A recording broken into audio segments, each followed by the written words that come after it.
الحمد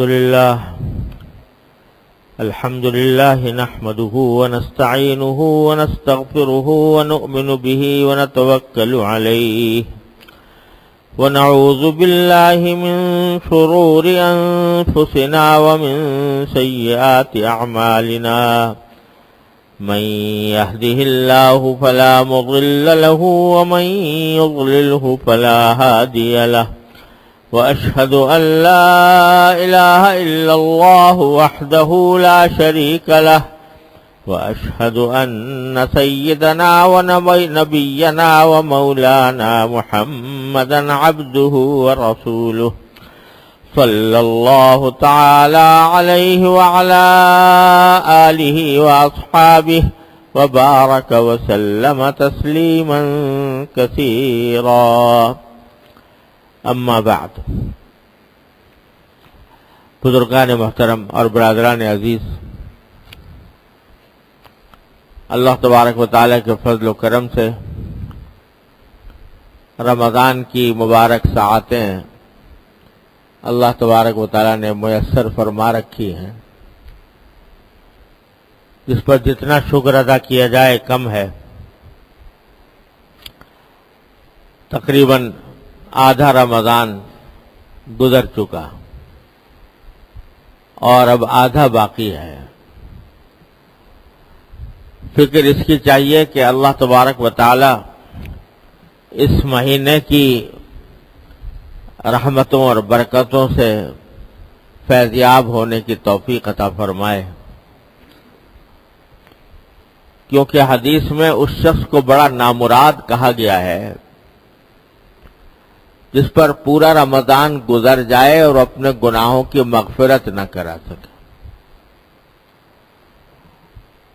اللہ بچائے، اس کو رسول کریم صلی اللہ علیہ وسلم نے بد دعا کے لفظ استعمال کیے اس کے لیے، اور حضرت جبریل امین علیہ السلام نے اس پر آمین بھی کہی.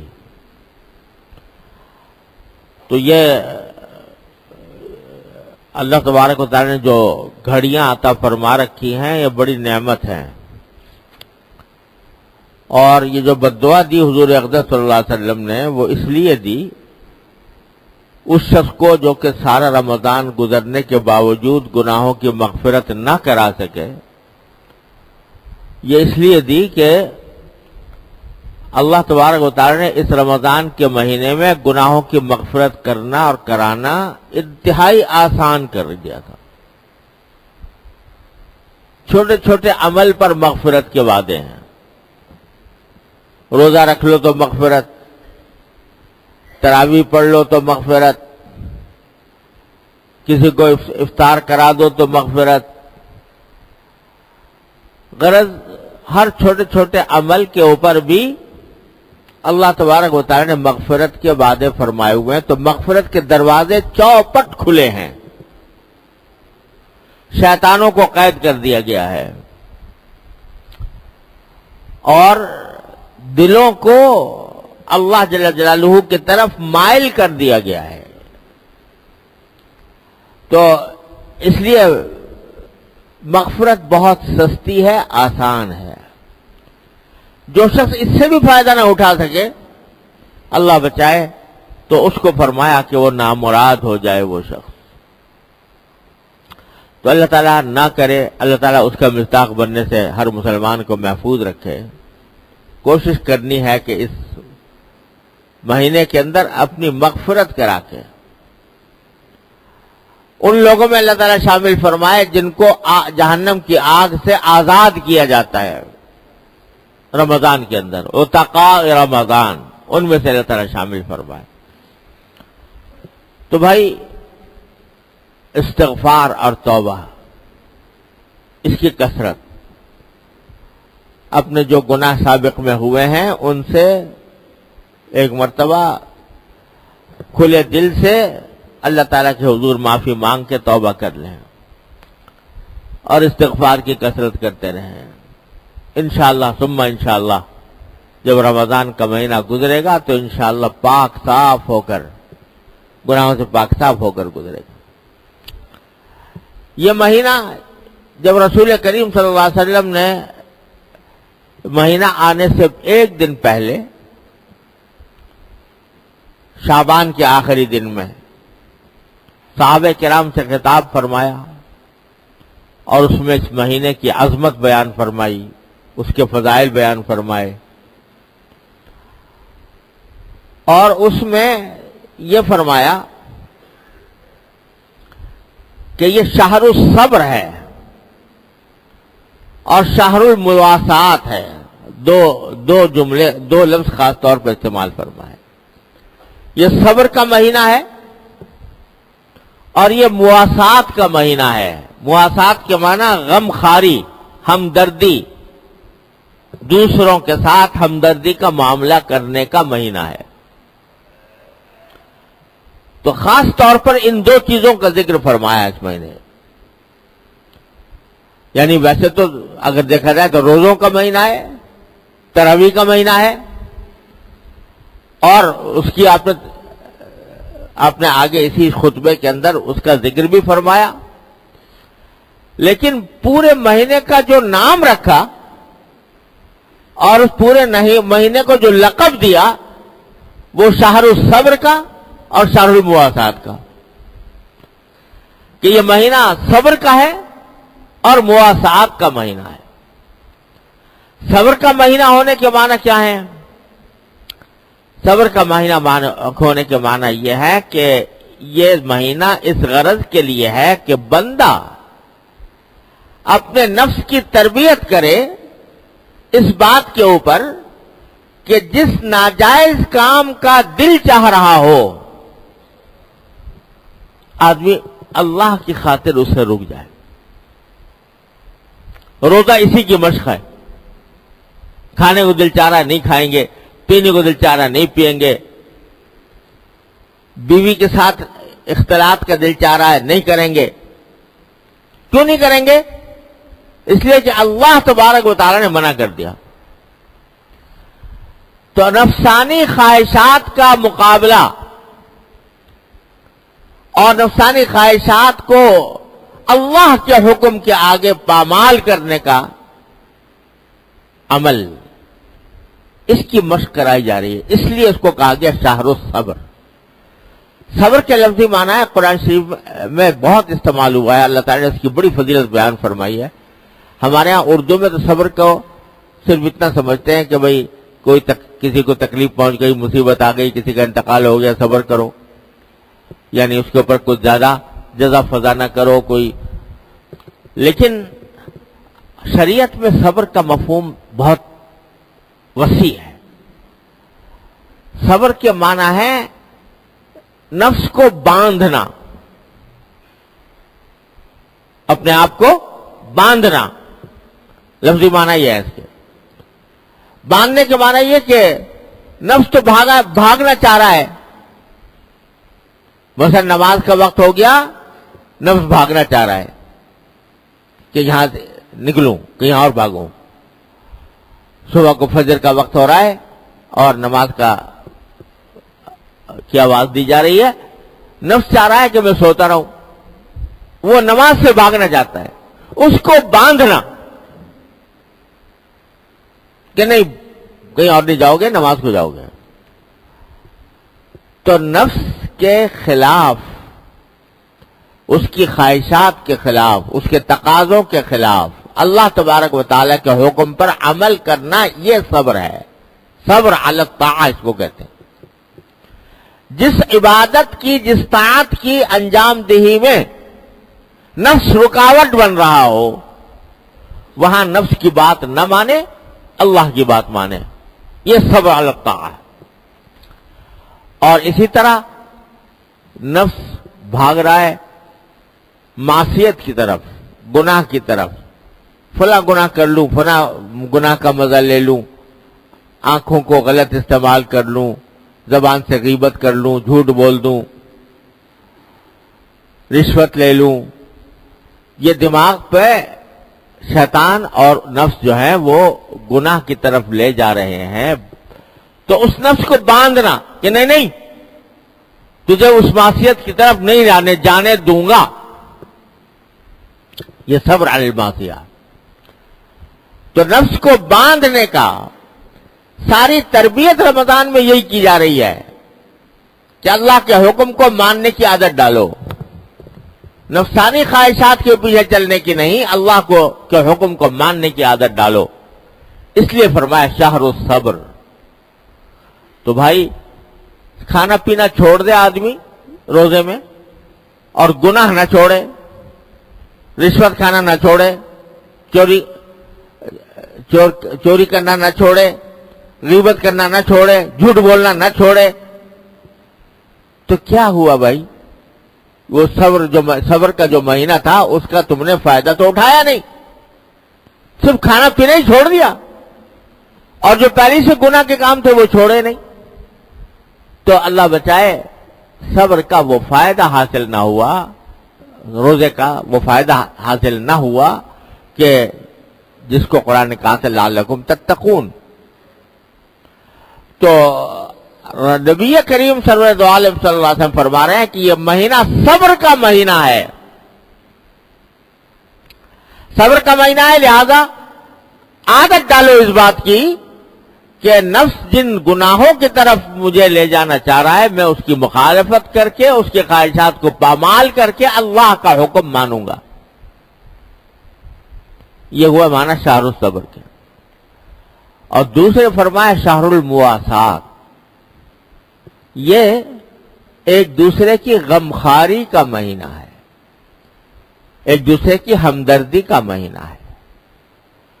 یوں تو شریعت نے ہر حال میں ہی حکم دیا ہے غمخواری کا، دوسروں کے درد کو محسوس کرو، دوسروں کی ضرورتوں کو محسوس کرو، دوسروں کے کام آؤ، دوسروں کے ساتھ اچھا برتاؤ کرو، ساری شریعت بری ہوئی ہے کام سے۔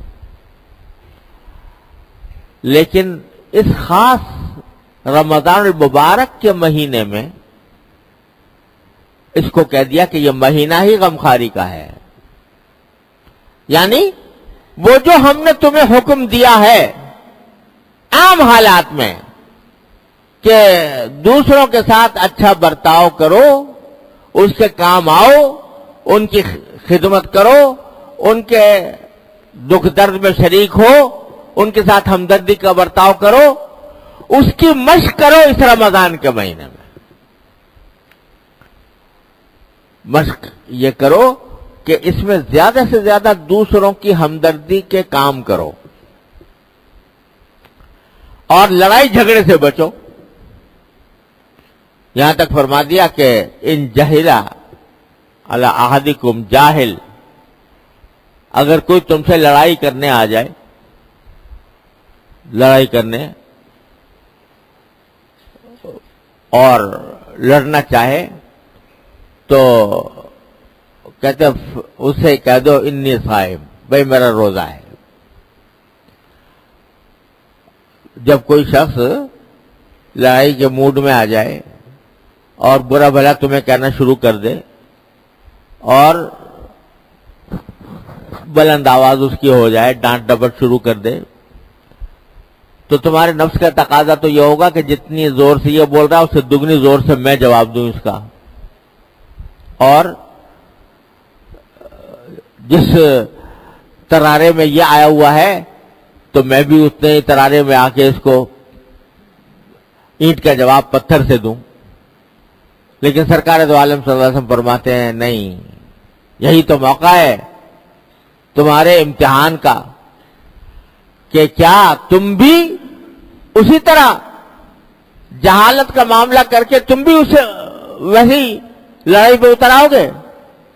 کہا فرمایا نہیں، آج تمہارا امتحان ہے اور عادت اس کی ڈالنی ہے کہ اگر کوئی لڑنے آ بھی گیا ہے تو کہہ دو انی صائم، میرا روزہ ہے بھائی، میں زیادہ بات نہیں کرنا چاہتا۔ تو لڑائی کرنے والا لڑائی پر تل کر آ گیا، اس کے ساتھ بھی یہ برتاؤ ہے کہ لڑوں گا نہیں میں تم سے۔ یہ مشق کرائی جا رہی ہے حلم کی، بردباری کی۔ والکاظمین الغیظ والعافین عن الناس، جو غصے کو پی جائیں اور لوگوں سے درگزر کریں، ان میں شامل کرنا مقصود ہے۔ ایک حدیث میں مروی ہے کہ انسان جتنے گھونٹ پیتا ہے ان میں سے سب سے زیادہ اللہ تعالیٰ کو محبوب گھونٹ ہے غصے کا گھونٹ۔ غصہ آ رہا تھا، دل چاہ رہا تھا میں اس کا منہ نوچ لوں، لیکن غصے کو پی گئے اللہ کی خاطر۔ حدیث میں رسول کریم صلی اللہ علیہ وسلم نے پوچھا، حدیث میں آتا ہے کہ صحابہ کرام سے پوچھا بہادر کون ہوتا ہے بھائی؟ تو لوگوں نے جواب دیا بہادر وہ ہوتا ہے کہ جو کسی سے لڑائی ہو تو پچھاڑ دے دوسرے کو۔ فرمایا کہ نہیں، بہادر وہ ہے کہ جب غصہ آئے تو غصے پر قابو پا لے، وہ ہے بہادر۔ پچھاڑنے والا بہادر نہیں ہے۔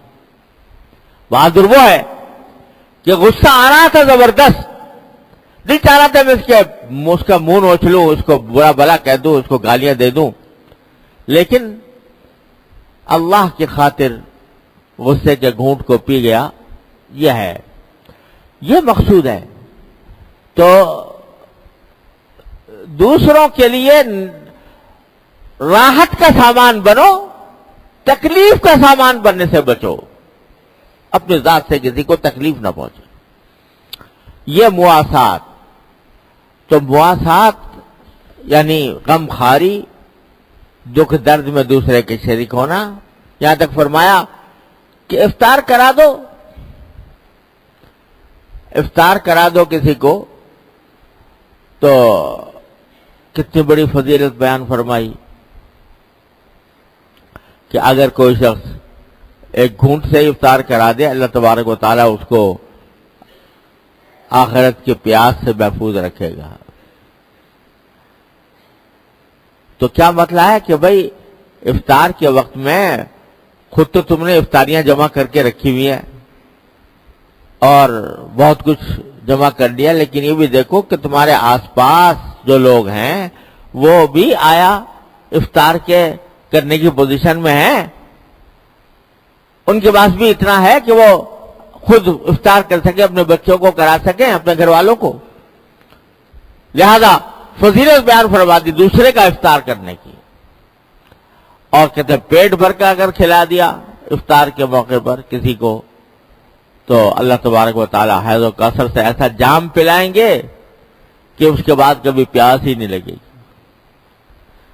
تو یہ غمخواری کہ صرف اتنا ہی نہیں ہے کہ اپنا خود افطار کر کے بیٹھ جاؤ، اپنے پڑوسیوں کو دیکھو، اپنے ملنے جلنے والوں کو دیکھو، ان کے پاس اتنا ہے کہ نہیں ہے۔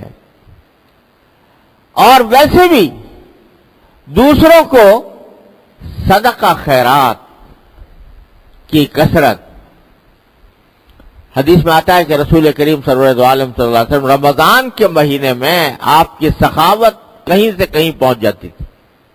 آپ یوں تو آپ کی سخاوت کا کوئی ٹھکانے ہی نہیں تھا، آپ کا دریا بہتا تھا سخاوت کا ہر آن، لیکن فرمایا کہ رمضان کے مہینے میں آپ کی سخاوت ایسی ہوتی تھی جیسے چلتی ہوئی ہوا، جیسے ہوائیں چل رہی ہیں، یعنی بس مسلسل داد و دہش کا سلسلہ جاری ہے، جو آ رہا ہے لے کر جا رہا ہے۔ تو سرکار دو عالم صلی اللہ علیہ وسلم نے اپنے عمل سے یہ بتلایا کہ جتنا اس زمانے میں کوئی خرچ کرو تو اللہ کے راستے میں کرو، کسی کی مدد کے لیے کرو، کسی بھی نیک کام میں کرو، اس کا ثواب۔ حدیث میں آتا ہے کہ اس زمانے میں آدمی کوئی بھی نیکی کا عمل کرے تو اس کا اگر نفلی عمل کیا ہے تو اس کا ثواب فریضے کے برابر، اور فریضہ ادا کیا ہے تو اس کا ثواب 70 فریضے ادا کرنے کے برابر۔ تو اگر اسی لیے عام طور سے مسلمان جو ہے نا وہ اس مہینے میں زکوٰۃ نکالنے کے لیے یہ اس مہینے کو اس لیے خیال سے منتخب کرتے ہیں کہ بھئی 1 روپیہ دیں گے زکوٰۃ کا تو وہ 70 روپے کے برابر ہوگا، 1000 دیں گے تو 70,000 کے برابر ہوگا۔ اس لحاظ سے لوگ عام طور پر رمضان کے مہینے کو زکوٰۃ کے لیے استعمال کرتے ہیں، اس کا انتظار کرتے ہیں. اس لحاظ سے تو اچھی بات ہے کہ رمضان میں اگر زکوٰۃ ادا ہو جائے تو بہت ہی اچھی بات ہے. لیکن بعض لوگ اس میں حد سے زیادہ غلو کرتے ہیں. رمضان سے پہلے زکوٰۃ فرض ہو گئی، یہ بھی سمجھا دوں کہ بہت سے لوگ سمجھتے ہیں کہ رمضان میں ہی فرض ہوتی ہے زکوٰۃ. یہ بات صحیح نہیں ہے. ہر انسان کی زکوٰۃ کی ایک تاریخ ہوتی ہے، وہ ہر انسان کی الگ ہوگی. یعنی وہ تاریخ جس میں پہلی بار انسان صاحب نصاب بنا، پہلی بار اس کے بعد اتنے پیسے آئے جو نصاب کے برابر ہوتے ہیں، 52.5 تولے چاندی کے برابر، وہ اس کی تاریخ ہے زکوٰۃ. وہ چاہے شعبان ہو، چاہے رمضان ہو، چاہے رجب ہو، چاہے شوال ہو، چاہے ذوالقعدہ ہو، کوئی مہینہ ہو. جب پہلی بار انسان صاحب نصاب بنا، وہ اس کی زکوٰۃ کی تاریخ ہو گئی. اب آئندہ ہر سال اس کو اسی زکوٰۃ، اسی تاریخ پر زکوٰۃ فرض ہوگی اس کی. اگر کسی کو یاد نہیں ہے تو ایسے ہی اندازے سے، مناسب اندازے سے کوئی تاریخ مقرر کر سکتا ہے کہ بھئی یا تو رہا نہیں پہلی بار کب بنے تھے، لیکن ایک اندازہ کیا کہ شاید رجب میں بنے تھے، تو اس رجب کا مقرر کر لیں. رمضان کا اندازہ ہوتا ہے تو رمضان کا کر لیں. ضروری نہیں کہ رمضان ہی ہو. تو فرض پہلے بھی اگر فرض کرو رجب میں فرض ہو گئی، رجب کے مہینے میں فرض تو ہو گئی. اب بہت سے لوگ ایسے ہوتے ہیں کہ جو فرض تو ہو گئی، حساب بھی کر لیا رجب کے اندر، لیکن اس انتظار میں بیٹھے ہیں کہ جب رمضان آئے گا تو دیں گے. یہ بات صحیح نہیں، بلکہ جب فرض ہو گئی اور کوئی مستحق سامنے ہے تو اس مستحق کی ضرورت کے لحاظ سے اس کو دینا چاہیے، پہلے ہی دینا چاہیے. اس انتظار میں بیٹھا کہ چونکہ 70 گنا ثواب ملے گا رمضان میں، لہذا بیچارے کا اگر 2 مہینے بھوکا رہے کوئی آدمی تو کوئی مذائقہ نہیں. یہ بڑی غلط بات ہے. اگر جتنی زیادہ ضرورت کے وقت میں آپ زکوٰۃ ادا کریں گے کسی کی ضرورت پورا کرنے کے لیے، اتنا ہی اجر و ثواب انشاءاللہ ملے گا. اس کے لیے رمضان کا انتظار کرنے کی ضرورت نہیں. ضرورت کے اوپر دار و مدار ہے. ہاں زیادہ زکوٰۃ ہے تو کچھ وسعت دیتی، کچھ رمضان کے لیے رکھ لی، کوئی حرج نہیں. تو بھائی رمضان کے اندر زکوٰۃ اگر کسی کے ذمہ فرض ہے تو اس زمانے میں اب تک ادا نہیں کی تو رمضان کے مہینے میں ادا کرنے کی کوشش کرے، انشاءاللہ 70 گنا ثواب ملے گا. اور واقعہ یہ ہے کہ الحمدللہ ہمارے معاشرے میں زکوٰۃ دینے والے بھی بہت ہیں، اللہ تعالیٰ کے فضل و کرم سے دیتے ہیں، لیکن بڑی کوتاہیاں پائی جاتی ہیں اس کی ادائیگی میں. حساب کتاب نہیں رکھتے لوگ، حساب لگانا بھی نہیں آتا، کس طرح حساب لگایا جائے زکوٰۃ کا. تو اس کا نتیجہ یہ کہ کمی بیشی ہو جاتی ہے. کمی ہو جاتی، بیشی ہو جائے تو کوئی بات نہیں، لیکن کمی ہو جاتی ہے اور اس کے اوپر زکوٰۃ کے نہ دینے کا. تو اس لیے اس کے مسائل بھی معلوم کرنے چاہیے. ہر مسلمان کے ذمہ فرض عین ہے کہ وہ زکوٰۃ کے مسائل کو سمجھے. میرے بڑے بھائی حضرت مولانا مفتی محمد رفیع صاحب دامت برکاتہم کا ایک چھوٹا سا رسالہ ہے احکام زکوٰۃ کے نام سے. چھوٹا سا ہے، وہ سب پڑھ لیں تو پتہ چل جائے گا کہ زکوٰۃ کے بنیادی احکام کیا ہیں. ہمارے یہاں مرکز الاقتصاد جو ہمارے یہاں قائم ہے، سینٹر آف اسلامک اکنامکس، اس کی طرف سے ہم نے ایک ہینڈ بل چھاپا ہوا ہے جس میں طریقہ لکھا ہے کہ زکوٰۃ کا حساب کیسے کیا جائے. اور اس کا فارم بھی بنا کے دے دیا ہے اس میں کہ کس طرح حساب لگایا جائے زکوٰۃ کا. وہ ساری تفصیل آ گئی. اس کا جاننا ہر مسلمان کے ذمہ فرض عین ہے. تو اس رمضان کے مہینے میں بھائی اپنے علم میں بھی اضافہ کرنا چاہیے، دین کے علم میں بھی اضافہ کرنا چاہیے. تو یہ کتابیں پڑھ کر زکوٰۃ کے صحیح احکام معلوم کر کے پھر زکوٰۃ ادا کریں. اللہ تعالیٰ نے زندگی دی تو چند موٹے موٹے احکام اگلے جمعہ میں عرض کر دوں گا. اگر اللہ تبارک و تعالیٰ زندگی عطا فرمائی اور موقع عطا فرمایا تو انشاءاللہ. لیکن یہ کتابوں کا میں نے حوالہ دے دیا ہے کہ ان کتابوں کے ذریعے بنیادی احکام معلوم کریں اور اس کے مطابق عمل کریں. اللہ تبارک و تعالیٰ اپنے فضل و کرم سے، اپنی رحمت سے ہم سب کو اس کی توفیق عطا فرمائے. وآخر دعوانا الحمدللہ رب العالمین.